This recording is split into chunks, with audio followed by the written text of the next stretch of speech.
E passo a palavra agora ao Mino Carta para que faça a sua exposição. Ele iria à Itália visitar a turma do Partido Comunista. E a turma gosta de uma gravata. A turma do Partido Comunista Italiano gosta de uma gravata. Então eu dei a ele uma gravata. Bem, essa lembrança é preciosa. O Lula era ainda o presidente do Sindicato de São Bernardo e Diadema. Muito bem, eu não quero assustá-los, mas vou começar com Arquimedes. Arquimedes é um grande grego, nascido na Sicília, no tempo em que a Baixa Itália era Magna Grécia. E ele, certo dia, muito inspirado, disse: dê-me um ponto de apoio e levantarei o mundo. Explicava a função, serventia da alavanca. A Lava Jato é a alavanca do golpe. É a primeira alavanca do golpe.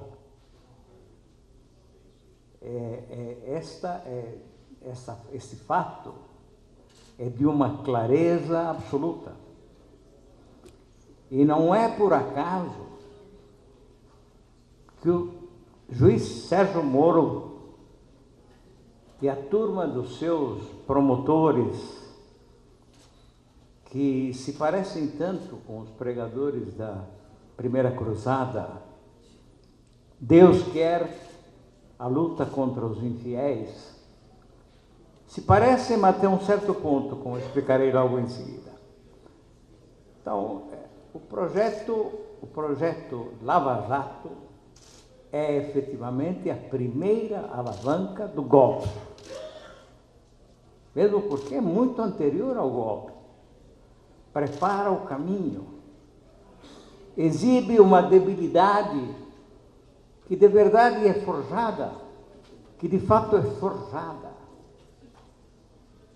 É que tanto o governo Lula quanto o governo Dilma, sobretudo no começo e por alguns anos, 2, 3 anos do segundo mandato, do primeiro mandato, incomodaram muito, não somente a Casa Grande, que, na minha opinião, vocês sabem, talvez se me leem de vez em quando, nos momentos assim de profunda generosidade, vocês sabem que eu tenho essa ideia de que, no fundo, aqueles 3 séculos e meio de escravidão forjaram o país, criaram o país e até hoje, de alguma forma, permanecem.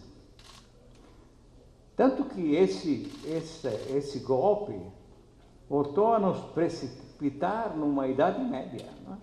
Estamos vivendo um momento da Idade Média. Muito bem. Então, não por acaso, essa turma, Sérgio Moro, o Narciso obcecado pela obsessão do grande evento, do grande golpe, a prisão de Lula ou mesmo a condenação de Lula, vão ter uma repercussão mundial. E vai se falar de Sérgio Moro. Esse é um objetivo muito claro. Então, o que efetivamente incomodou a Casa Grande? E mais ainda, como disse o engenheiro Raimundo na sua brilhante exposição, os irmãos do Norte incomodam-se muito com um certo tipo de atitudes. A política exterior levada a cabo por Lula, com o chanceler Celso Amorim, que está aí, grande e queridíssimo amigo,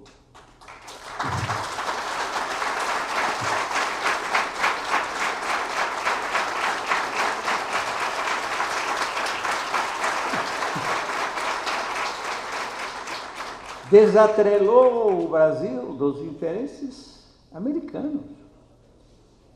Nasce, no fundo, nesse momento, esse grupo chamado BRICS, tão bem exposto nas suas atividades, nos seus resultados extraordinários, pelo engenheiro Raimundo.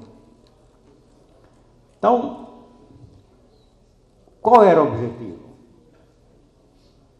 Claro, destruir o Brasil, porque o que foi destruído pela Lava Jato até o momento é o próprio país, graças ao cumprimento do objetivo final, que era o golpe.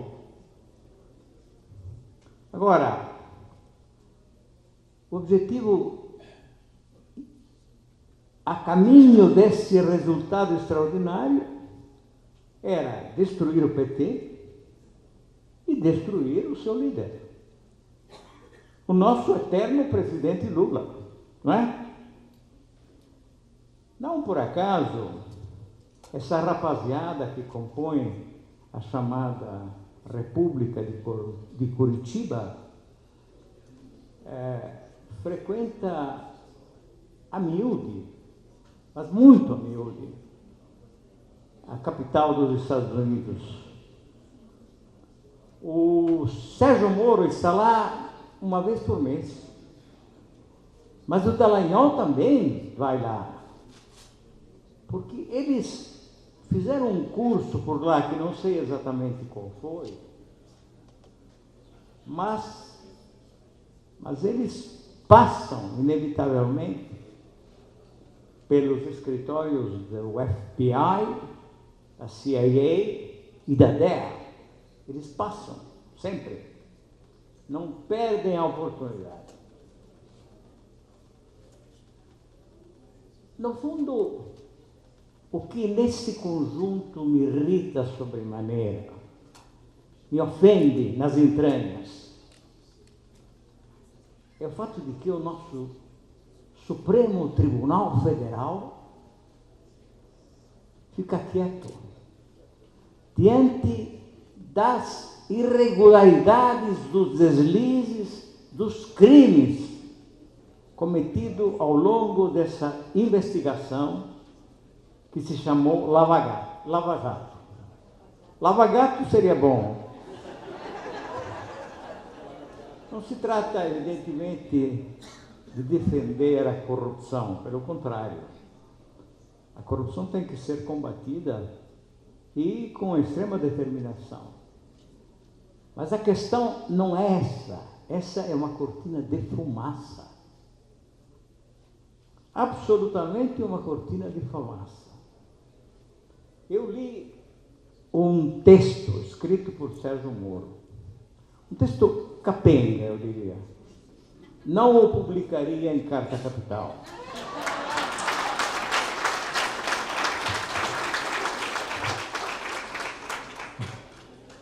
Um texto que ele produziu logo no começo da Lava Jato, para demonstrar ao mundo, eu diria, porque ele tem esse... Não digo universo, porque talvez seja um exagero, mas ao mundo, demonstrar ao mundo que ele estava repetindo os passos dados por uma operação italiana que se chamou Mãos Limpas.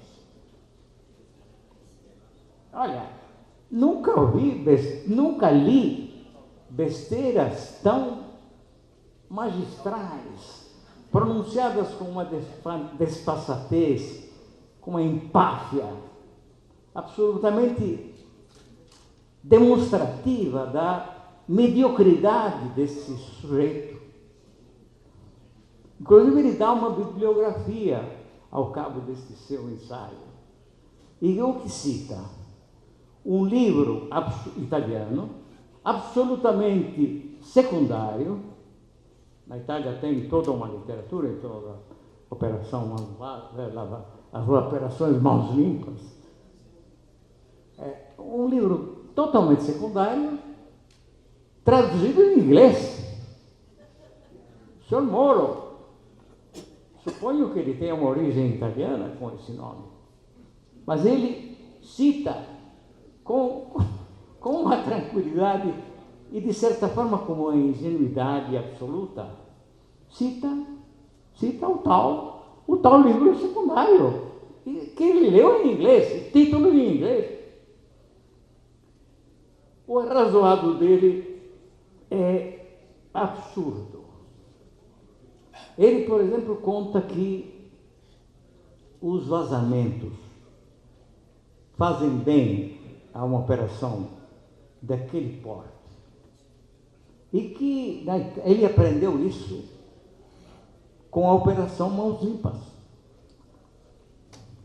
Ele esquece que a Itália não é o Brasil.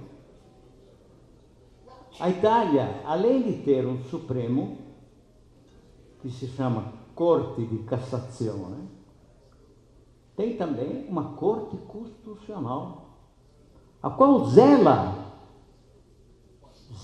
pela Constituição, sentinela da Constituição italiana. Em janeiro passado, a Corte Constitucional sentenciou a inconstitucionalidade da lei eleitoral aprovada durante o governo de Matteo Renzi e, portanto, a lei foi para o lixo. O nosso Supremo reúne, teoricamente, cada vez mais teoricamente, as duas funções, inclusive a de garantir o cumprimento da Constituição. Ele se omitia o tempo inteiro, diante de deslizes, de irregularidades, de coisas inacreditáveis. As delações foram extorquidas com a intimidação da prisão. Você só sai se você diz o que eu quero que você diga. Isso é de uma clareza solar. Todas as delações que nós preparamos a conhecer com o coração na mão, vai ver, eu até figuro nelas, não sei, que me diga a minha filha que está aí e que me olha espantada. Então, as delações foram extorquidas à força. Com um método que é absolutamente ilegal. Isso nunca aconteceu na Operação Mani Pulite, a qual, sim, às vezes vazou, mas vazou para toda a imprensa, para toda a mídia, sem exceção. Poucas vezes, a bem da verdade, mas vazou. Só que a mídia italiana representa todas as tendências, direita, esquerda, meia direita, centro. Tem o Jornal do Papa, tem o Jornal dos Bispos, tem jornais de partido ainda. O célebre Unità, fundado por Antônio Gramsci, do qual falamos nesta edição de Carta Capital, grande pensador, o qual recomendava pessimismo na inteligência e otimismo na ação. O Garcia sabe, né? Deve ter lido várias vezes. Há Boitempo acaba de publicar um livro estupendo, que é o Dicionário Gramsciano. Quem nunca leu Gramsci, ao ler o dicionário, vai ter realmente um resumo perfeito do pensamento desse grande filósofo do século passado. Então, ele, aliás, tinha furtado a frase de uma personagem de Romero Roland, mas confessou o furto, naturalmente, dizendo, no entanto, que a força da ideia o tinha seduzido. E a força da ideia é notável. O pessimismo da inteligência pode significar também ceticismo, que tem de ser praticado por quem conhece as precariedades da natureza humana. Mas, ao mesmo tempo, o otimismo nação me empolga. E devo dizer que ele me guiou ao longo da vida. O otimismo na ação. Otimismo na ação é o que devemos ter, a meu ver, nesse momento. É o que cabe, e significa esperança verdadeira, mas baseadas em dados concretos. Certas manifestações que estão acontecendo no país mostram um caminho. Nós temos, eu acredito cegamente, a começar por Lula, que é o único grande líder popular brasileiro, nós temos a obrigação de levar adiante essa consigna, a consigna do otimismo na ação. Preciso combater valentemente, porque nós estamos vivendo os efeitos de um golpe feroz que está destruindo o país. Não é só as próprias empreiteiras, né, que fizeram coisas notáveis. Não sei, o Porto de Mariel, por exemplo, deveria ser um orgulho brasileiro. Certas obras na África, orgulho brasileiro. Petrobras, coisa extraordinária em num tempo relativamente curto. Depois do governo Fernando Henrique Cardoso, que queria privatizá-la.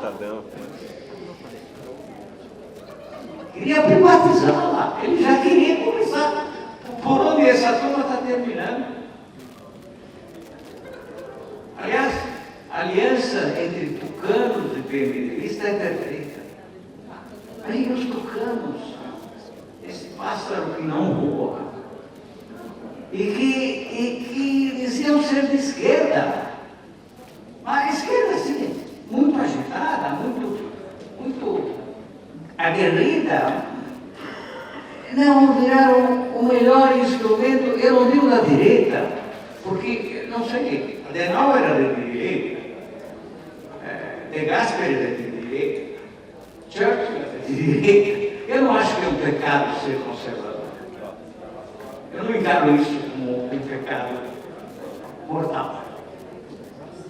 Agora, aqui estamos falando da Casa Grande. Eles se tornaram os melhores intérpretes da Casa Grande, os tucanos. Quanto aos terroristas, nós sabemos quem são eles. É uma quadrilha. Totò Riina e Fernando Provenzano, para citar dois italianos, fariam melhor do que eles. Muito melhor, com muito mais eficácia, com resultados muito mais conspícuos e muito mais sedutores do que ela conforma. Agora, nesse momento, eu vou terminar.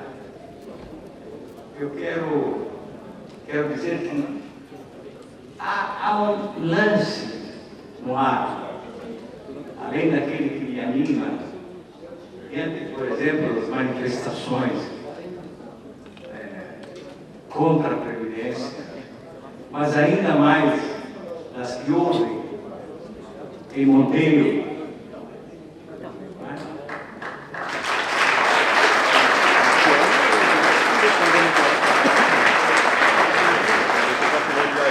Há um exemplo para nós que nos consideramos brasileiros mais enfim, avançados, mais modernos. E Monteiro veio um grande exemplo, excepcional exemplo. Um dia disse ao Lula: vai para Garanhuns. Ele não quis me ouvir, mas se ele tivesse ido, imagine o que aconteceria em Garanhuns.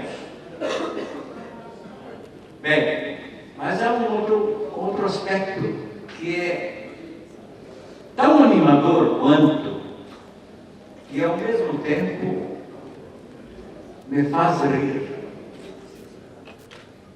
facilita, precipita, estimula a idealidade. A briga que está se instalando em Brasília. Ele, Mendes, subitamente, está a descobrir que a Lava Jato não visa somente Lula e o PT e destruir o Brasil. Não! A Lava Jato visa também o tucanato, visa também o PMDB. Então é preciso evitar que certas coisas possam acontecer. Então ele propõe o quê? Todos os vazamentos não devem entrar no processo. Ele está certo. Não deveriam. Tampouco as delações, no fundo, a se considerar como foram extorquidas. Mas ele está certo por quê? Eu estou sendo processado por Gilmar Mendes. E segunda-feira passada prestei meu depoimento, quer dizer, fui interrogado por crime, né? É calúnia. E a certa altura a juíza, simpática, gostei dela, ela me encarou e disse: o senhor tem alguma desavença com o ministro Gilmar Mendes? Eu disse: não, eu nem o conheço pessoalmente, eu nunca fui apresentado, graças a Deus. Quero garantir a vocês que é textual o que eu estou de passar a dizer. Agora, eu acho que um juiz que age em nome, a favor, politicamente, a favor da política, age como um político, não pode me agradar. Por outro lado, se ele não for Darth Vader, ele age como tal. A juíza riu, que eu, adorado, depois me ligou para me dizer: foi ótimo, porque a juíza riu. A juíza riu, ela simpatizou com você.